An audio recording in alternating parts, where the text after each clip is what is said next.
हमें पता लगा आप कनाडा से आए हैं। हाँ जी। तो आप वहाँ से यहाँ पर किस वजह से आए हैं? देखो जी, किसान संघर्ष ਚੱਲ ਰਿਹਾ, ਜੇ ਅਸੀਂ ਹੁਣ नहीं आए तो कदों आवांगे। तो सर आपका कनाडा में जैसे आप काम करते हैं तो वहाँ का कुछ नुकसान नहीं हो रहा? ਉਹ ਨੁਕਸਾਨ ਤੇ ਹੋ ਜਾਣਗੇ ਪੂਰੇ, ਇੱਥੇ ਜੇ ਨੁਕਸਾਨ ਹੋ ਗਿਆ ਉਹ ਨਹੀਂ ਪੂਰਾ ਹੋਣਾ ਨਾ।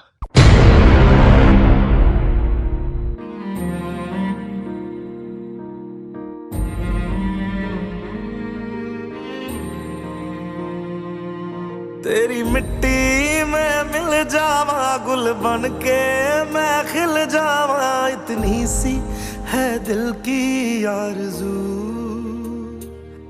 तेरी नदियों में बह जावा। नमस्कार, मैं निशु प्रियांक शर्मा। आज हम यहाँ किसी सरकार, जाति, भेदभाव, धर्म किसी की बात नहीं कर रहे। आज हम बात कर रहे हैं एक मजदूर किसान की। किस तरह से कुछ किसान बॉर्डर पे बैठे, असली किसान बॉर्डर पे बैठे और उनके यहाँ पर अनुपस्थिति में किस तरह उनके घर की महिलाएं घर के साथ साथ किस तरह से खेती बाड़ी को भी संभाल रखा है, जिन्होंने अपनी मान मर्यादा प्रतिष्ठा के खातिर घर के बाहर निकलकर खेतों में काम करके कहीं ना कहीं पंजाब को हरित क्रांति वाला देश कहा जाता है, उसकी मान मर्यादा को सही तरह से रखा हुआ है।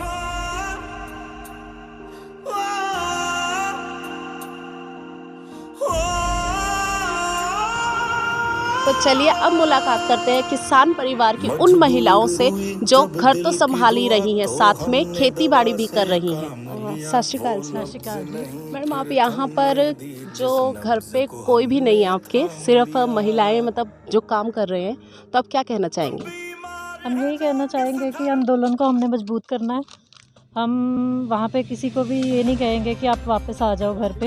हमारे हक का सवाल है, ठीक है, हमारे हक के लिए हम लड़ रहे हैं, तो हम उनको यही कहेंगे कि वहीं पे डटे रहें आंदोलन में। हम यहाँ पे किसी बात को, किसी काम को कम नहीं होने देंगे। मैम, जैसे कि यहाँ पर कोई भी पुरुष नहीं है, तो फिर आप इस तरह घर का काम हो गया, बाहर का काम, खेती का काम हो गया, किस तरह मैनेज कर रहे हैं आप? हमारे बच्चे हैं हमारे पास, वो हमारे साथ मदद करते हैं। हम खुद जाती हैं खेतों में, जाके खुद मदद कर रहे हैं, अपना काम कर रहे हैं, कोई भी काम पीछे नहीं पड़ रहा। तो मैम, ये तो काफ़ी मेहनत का काम है। मतलब एक जो कहते हैं ना, शक्ति तो पुरुष में ज़्यादा होती है, सहन शक्ति स्त्रियों में होती है, पर इतना शक्ति वाला काम आप किस तरह कर रहे हैं? नहीं जी, देखो जो हमारी कास्ट है ना, जट कास्ट, जो लेडीज़ है ना, उनमें भी बहुत ताकत है। तो अब जो वहाँ पे आंदोलन है ना, जो जोश वहाँ पे, वो जोश यहाँ पे भी है लेडीज़ में।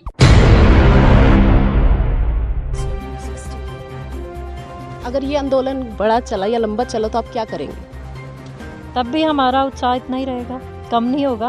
हम तो यही कहेंगे कि जब तक हम अपनी लड़ाई जीत नहीं जाते हैं, किसी को घर आने की ज़रूरत नहीं।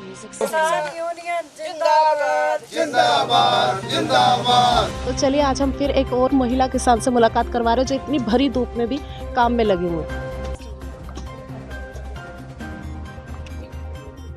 जी जो सरकार ने साडे उत्ते बिपता पाई हुई है, जो ਉਹਦੇ ਵਾਸਤੇ ਸਾਡੇ ਘਰ ਦੇ ਵੱਡੇ ਮੈਂਬਰ ਸਾਰੇ ਗਏ ਹੋਏ ਆ। ਇਸ ਵਾਸਤੇ ਸਾਰਾ ਕੰਮ ਜਿਹੜਾ ਮਹਿਲਾ ਦੇ ਉੱਤੇ ਆ ਗਿਆ, ਜਨਾਨੀਆਂ ਨੂੰ। ਵੀ ਜਨਾਨੀਆਂ ਨੇ ਹੁਣ ਘਰ ਤੇ ਚਲਾਉਣੀਆਂ, ਮੱਝਾਂ ਚੋ ਰਹੀਆਂ, ਪੱਠੇ ਪਾ ਰਹੇ ਸੀ, ਦੇਖੋ ਬੱਚੇ ਸੰਭਾਲ ਰਹੇ ਆ, ਕਿੰਨੇ ਕੰਮ ਆ। ਜੇ ਸਾਨੂੰ ਇਹਨਾਂ ਸਰਕਾਰ ਤੰਗ ਨਾ ਕਰਦੀ, ਸਾਡੇ ਪੁਰਸ਼ ਜਿਹੜੇ ਆਦਮੀ ਆ ਉਹ ਘਰ ਹੁੰਦੇ, ਕਿੰਨੀ ਸਰਦੀ ਉਹਨਾਂ ਨੇ ਉੱਥੇ ਕੱਟੀ। ਹੁਣ ਗਰਮੀ ਆ ਗਈ ਆ, ਸਰਕਾਰ ਦੇ ਕੰਨ ਤੇ ਜੂੰ ਨਹੀਂ ਸਰਕ ਰਹੀ। ਅਸੀਂ ਆਪਣਾ ਹੱਕ ਲੈ ਕੇ ਰਵਾਂਗੇ, ਕਿਉਂਕਿ ਸਾਡੇ ਭਵਿੱਖ ਖਰਾਬ ਹੋ ਰਿਹਾ। ਸਾਡੇ ਬੱਚਿਆਂ ਨੇ ਸਟੱਡੀ ਕੀਤੀ ਆ, ਉਹਨਾਂ ਨੂੰ ਕੋਈ ਜੌਬ ਨਹੀਂ ਮਿਲ ਰਹੀ, ਕਿੱਥੇ ਜਾਣ? ਉਹ ਇੱਕ ਕਿਸਾਨੀ ਦੇ ਸਿਰ 'ਤੇ ਅਸੀਂ ਰੋਟੀ ਖਾ ਰਹੇ ਹਾਂ, ਉਹ ਵੀ ਇਹਨਾਂ ਨੇ ਖੋਹ ਲਈ, ਤੇ ਅਸੀਂ ਕਿੱਥੇ ਜਾਵਾਂਗੇ?